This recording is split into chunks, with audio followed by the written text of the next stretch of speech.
নমস্কার বন্ধুরা, আজকে আমি এঁচোড় দিয়ে পরোটা বানাবো।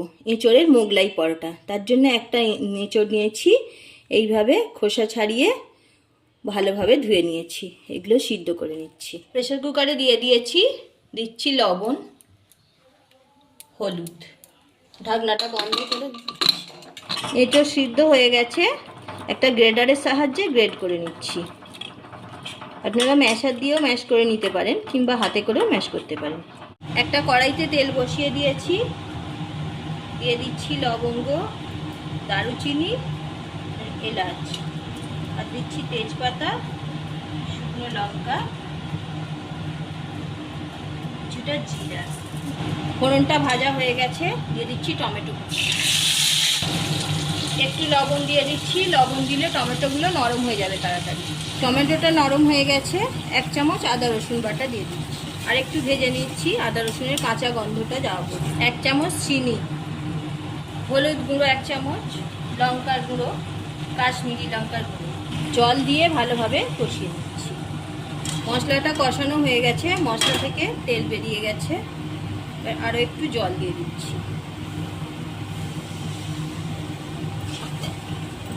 এঁচোড়টা দিয়ে দিচ্ছি, পরিমাণ মতো লবণ দিয়ে দিচ্ছি। এটা ভালোভাবে মশলার সাথে কষিয়ে নিচ্ছি। কষানো হয়ে গেছে, এবার জল দেব না, ঢাকনা দিয়ে 5 মিনিট কুক হতে দিচ্ছি। 5 মিনিট হয়ে গেছে, ঢাকনাটা খুলে নিচ্ছি। গরম মশলার গুঁড়ো ছড়িয়ে দিচ্ছি। ভালোভাবে নাড়াচাড়া করে গ্যাসটা অফ করে দিচ্ছি। ভিডিওটা পুরোটা দেখতে থাকুন, আমার চ্যানেলটি সাবস্ক্রাইব করে পাশে থাকুন এবং বন্ধু বান্ধব আত্মীয় স্বজনের সাথে শেয়ার করুন। 1 চামচ জিরে ভাজা গুঁড়ো উপর থেকে দিয়ে, আর দিচ্ছি ধনেপাতা কুচি। এর মোগলাই পরোটার জন্য স্টাফিং একবারে রেডি হয়ে গেল। ঠান্ডা হয়ে গেলে ফিরে আসছি। স্টাফিংটা ঠান্ডা হতে হতে আমি ময়দাটা মেখে নিচ্ছি। ময়দা নিয়ে নিয়েছি, দিয়ে দিচ্ছি পরিমাণ মতো লবণ, অল্প চিনি, সাদা তেল দিয়ে দিচ্ছি। ভালোভাবে মাখিয়ে নিচ্ছি ময়মটা। ভালোভাবে মাখানো হয়ে গেছে, দেখুন ময়মটা মুঠো পাকিয়েছি, ছাড়ছে না। এবার অল্প অল্প জল দিয়ে ময়দাটা মাখিয়ে নিচ্ছি। এইভাবে ঠেসে ঠেসে ময়দাটা মেখে নিচ্ছি। একটু তেল মাখিয়ে 5 মিনিটের জন্য রেস্টে রেখে দিচ্ছি। 5 মিনিট হয়ে গেছে, আমি লেচি কেটে নিচ্ছি। এইভাবে পাতলা করে বেলে নিয়েছি। এবার মাঝখানে পুরটা দিয়ে দিচ্ছি।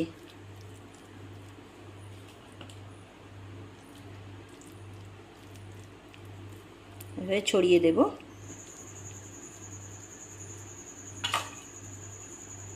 ভাঁজ দিয়ে দিচ্ছি।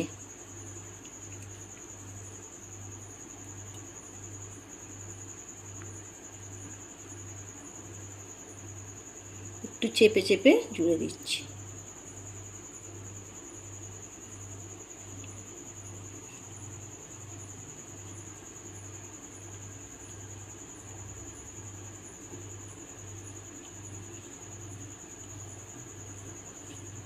দেখুন, কড়াইতে তেল বসিয়ে দিয়েছি, তেল গরম হয়ে গেছে। মোগলাইগুলো ভেজে নিচ্ছি। তেলের উপর এইভাবে দিয়ে দিচ্ছি।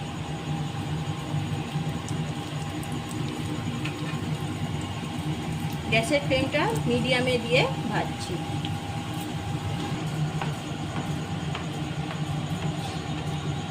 ফুলতে শুরু করেছে মোগলাইটা।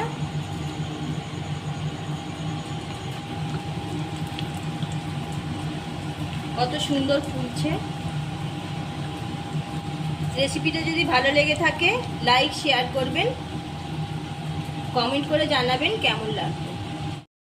ভাজা হয়ে গেছে, তুলে নিচ্ছি।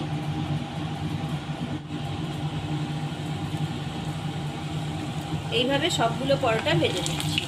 এঁচোড়ের মোগলাই সার্ভ করে দিলাম, সাথে একটা চটপটা টমেটোর আচার আর ধনিয়া আচার।